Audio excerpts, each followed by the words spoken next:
Hej og velkommen til Sådan kan du bruge miniprodukter til at skabe kendskab til dig og din forretning. Og når jeg siger miniprodukter, så tænker jeg digitale miniprodukter.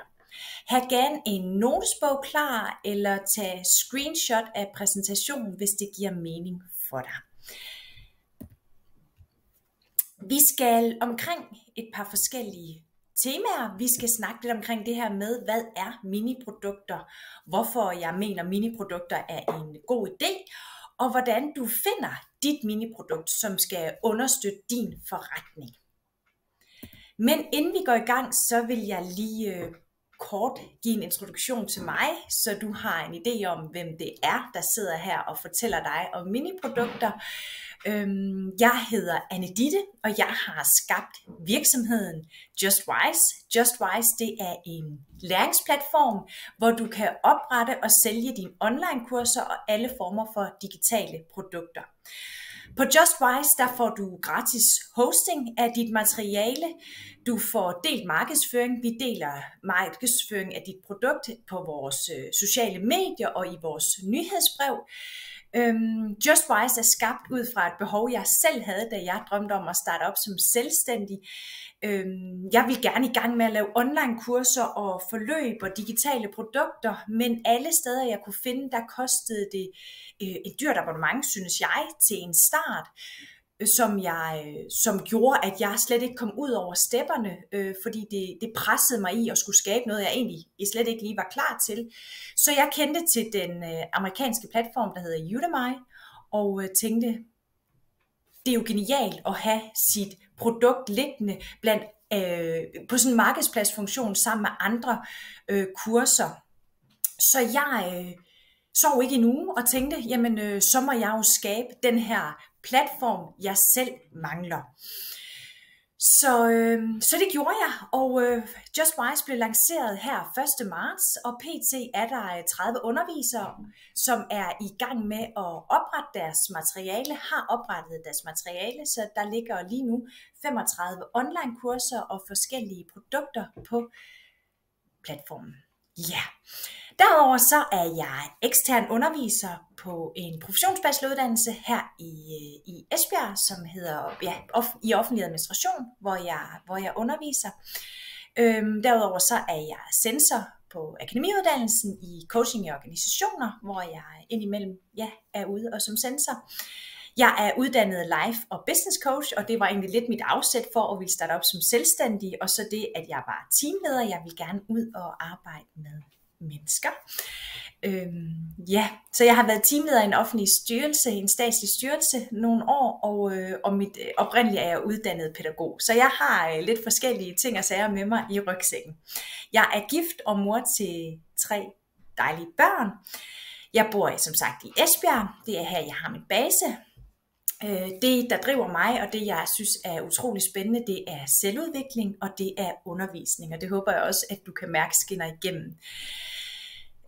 Man kan sige, at det, der virkelig rykkede mig i min forretning, og ud over rampen til at sidde og gøre det, jeg gør i dag, det er, at jeg siger selv, at jeg gik fra at være kronisk nej-siger til at være modig ja-siger.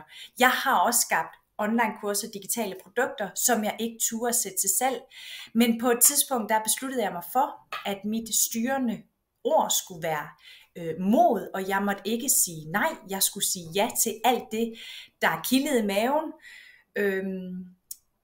i stedet for, så jeg kunne begynde at gå efter det, jeg drømte om. Og nu sælger jeg online-kurser og online-forløb, og kan kun opfordre til at gøre det samme. Det giver en frihed, og det giver et kendskab til dig og din ekspertise. Ja, det var lige en hurtig introduktion. Nu skal vi til det handler om, nemlig hvad er digitale miniprodukter. Et miniprodukt er en kort afgrænset emne eller produkt. Du løser et lille problem eller et lille behov, som din kunde godt ved, de har. Og det, der kendetegner miniprodukter, er, at det koster under 500 kroner. Forskning viser, at det er ligesom om, at der er sådan en eller anden salgsbarriere. Hvis det koster over 500 kroner, så bliver det aldrig et impulskøb. Så er der nogle andre faktorer, der sådan sætter i spil. Men under 500 kroner, så bliver man som oftest, hvis der er noget, der tiltaler en, og man føler ja, du kommer til at løse det her problem for mig, så er det nemmere at købe. Ja. Jeg har valgt at lave et lille udkast til, hvad jeg tænker kunne være et miniprodukt, som du kan sælge for under 500 kroner, for at se, hvad passer ind i din forretning. Det kan være en e-bog, det kan være en workbook, altså hvor de får nogle øvelser, noget de skal arbejde med. Det kan være en workshop, en masterclass, du kommer til at afholde. Jeg afholder både gratis masterclasses eller workshops, men jeg kommer også til i næste år at afholde nogle betalte workshops, som jeg kalder Post-it workshop, byg dit online kursus på 2 timer, som jeg kommer til at tage betaling for. Ikke særlig meget, 149, men igen, det er for at sige, at du kan gøre det på mange forskellige måder. Du kan gøre det betalt eller gratis. Så et miniprodukt kan også være en video eller videoer som et minikursus. Det kan være, det er 1, 2, 3, 5 videoer, hvor du har fokus på et emne, et problem. Det kan være en checkliste, som er skræddersyet til et specifikt emne. For eksempel synes jeg, det kunne have været fedt at få en checkliste til, når man starter op som selvstændig, hvor man simpelthen lige kunne krydse af, hvad er det, jeg skal have styr på, så man ved, man kommer hele vejen omkring og ikke skal søge på diverse hjemmesider. Det kunne være genialt, synes jeg. Dem vil jeg gerne have givet et par 100 kroner for. Det kan være et 2 til 5 dages bootcamp, miniforløb, challenge, du vælger at køre, som du tager betaling for. Det kan også være, at du allerede er i gang med online kurser eller online forløb, så kan det være et modul fra dit online kursus, du vælger at prissætte. Du kan også, hvis du allerede nu sælger online kurser, som koster flere penge, måske et par tusind, vælge at prøve at undersøge, om en strategi for dig kunne være, at du simpelthen cutter det ned, så du måske sælger hvert modul for sig selv, men henviser til, at hvis man har lyst til at købe mere, så kan man købe det næste modul og næste modul. Ja, det var en lille tanke. Det kan også være en e-mailserie, du tager betaling for, som lærer dem noget, eller som løser et problem for dem, eller hjælper dem med et behov, de har. Det kan være skabeloner, gør det for mig, plug and play, Canva-skabeloner, jeg skal udfylde med mit logo og med mine ting fra min forretning, som jeg kan sælge til mine kunder.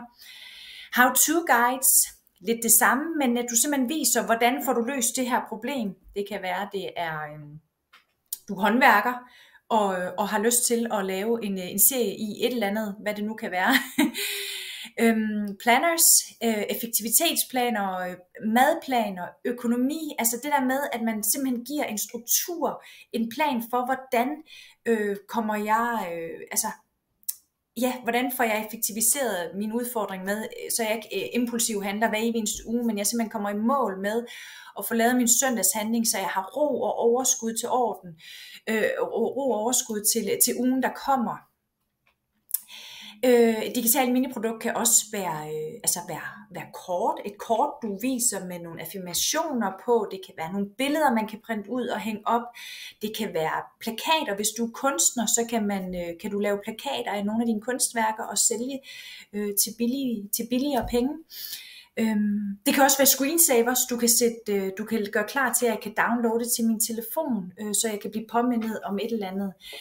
Der er mange muligheder, og kunsten for dig, det er, at du skal prøve at omdanne det til noget, der kunne være relevant for din virksomhed.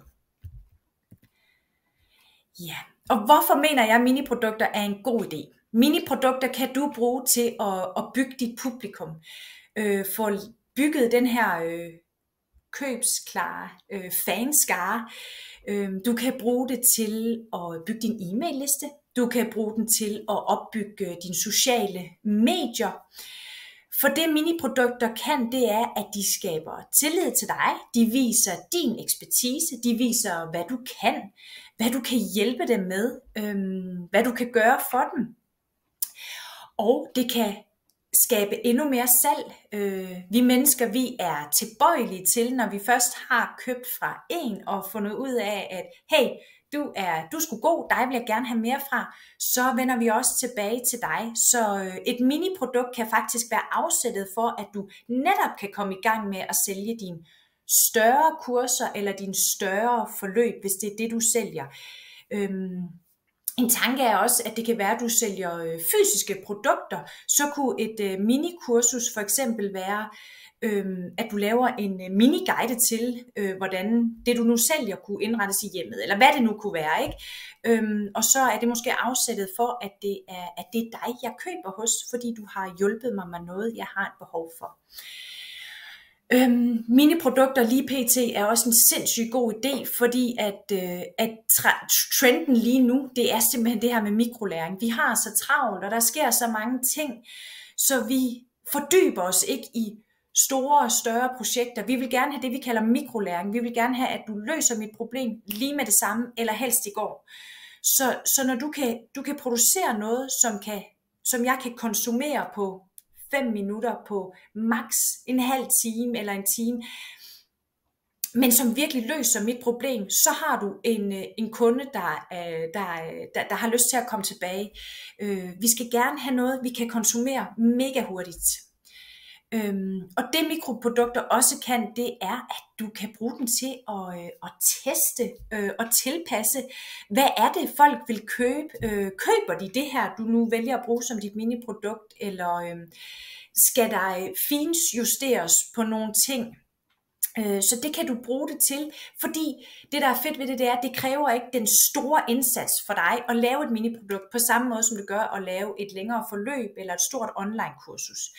Så her kan du virkelig finde ud af, hvad er det dine kunder, hvad er det din målgruppe, hvad er det de gerne vil have, og hvad er det de har behov for, hvad der er efterspørgsel på. Så miniprodukter kan virkelig være en god strategi i din indtjeningsstrategi, kan det være en rigtig, rigtig godt værktøj. Så hvordan finder du dit miniprodukt? Hvad har du allerede skabt? Hvad har du allerede liggende? Jeg tror, de fleste af os iværksættere og selvstændige har det, vi kalder lidt en popcornhjerne, og vi har et enormt skaberbehov. Så må ikke du allerede har et eller andet liggende, som du kan finjustere, tweake lidt, eller et eller andet med, som du kan finpudse og gøre lækker og sætte til salg. Så er jeg mega fortaler for, at vi skal arbejde med det, vi synes er sjovt. Så hvad synes du kunne være sjovt at undervise og lære fra dig? Det kan også være, det er det skal være noget, du brænder for. Jeg tror, at vi sælger bedst, når det er noget, vi brænder for, og folk kan mærke, at du brænder for det. Og så det mest oplagte, altså hvis du allerede har en kundebase, eller sociale mediefølgere, eller nyhedsbrev, eller så videre, så spørg, hvad dine kunder mangler. Hvad vil de gerne have fra dig? Hvad er deres udfordring? Hvad er deres smerte? Hvad er deres behov? Spørg dem, hvad de gerne vil have fra dig. Og så vær nysgerrig. Altså vær nysgerrig på, hvad sælger dine konkurrenter? Hvad rører sig i markedet lige nu? Du kan eventuelt bruge Google Trends og se, hvad bliver der søgt på, hvad er der behov for, eller brug ChatGPT og fortæl dem, hvem du er, hvad du hjælper med, hvad arbejder du med, hvad er din mission, vision, din kernefortælling. Klæd den på så godt du kan, og så sig, at giv den en prompt, der hedder bla bla bla, det jeg lige har sagt, og at du vil gerne hjælpe dine kunder med det og det problem, og du vil gerne udvikle et miniprodukt. Og så lad den komme, prøv at lade den komme med nogle forslag til dig, som du eventuelt kunne arbejde videre med. Ja. Så er du klar til at skabe dit miniprodukt, for lige nu er virkelig det helt rigtige tidspunkt. Altså online læring er den hurtigste voksende industri lige nu. Din unikke viden og ekspertise, den kan blive en indtægt for dig. Den kan give dig frihed og fleksibilitet. Så det er helt rigtige tidspunkt for dig at starte med at skabe de forandringer, du ønsker i din virksomhed, det lige nu. Og miniprodukter er jeg mega fortaler for, og tænker jeg kan være vejen frem for dig. Ja, Så tak for din tid, og hvis du sidder nu og tænker, jeg vil gerne lære mere, jeg vil gerne blive klogere på, hvordan jeg får skabt mini-produkter, online-kurser, hvad det nu er, eller få mit materiale på JustWise, så har jeg lige her et par måder, jeg kan hjælpe dig på. Jeg har lavet en gratis e-bog, der hedder Online Kursus Kickstart. Her får du sådan nogle tips og tricks til at komme i gang. Det er overfladisk, men det er nogle tips og tricks til nogle tanker, nogle overvejelser, du kan gøre dig. Så har jeg lavet mit mini-produkt, og det her er en workbook. Sådan skaber du et succesfuldt online-kursus. Den kan du også sagtens bruge til dit mini-produkt, for det du får, det er, at du bliver klogere på dit emne, din målgruppe. Du får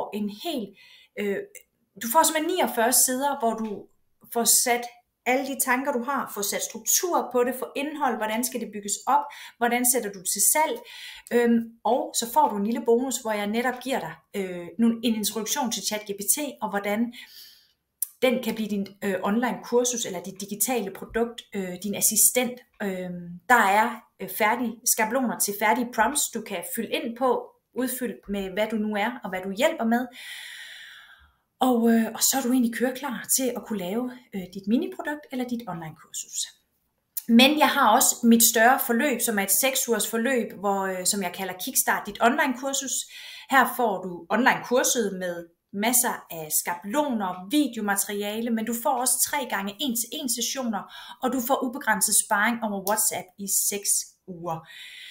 Og når du så er i mål med de 6 uger, så hjælper jeg dig også med at få uploadet og få oprettet dit materiale, hvis du vælger, at det skal være på JustWise.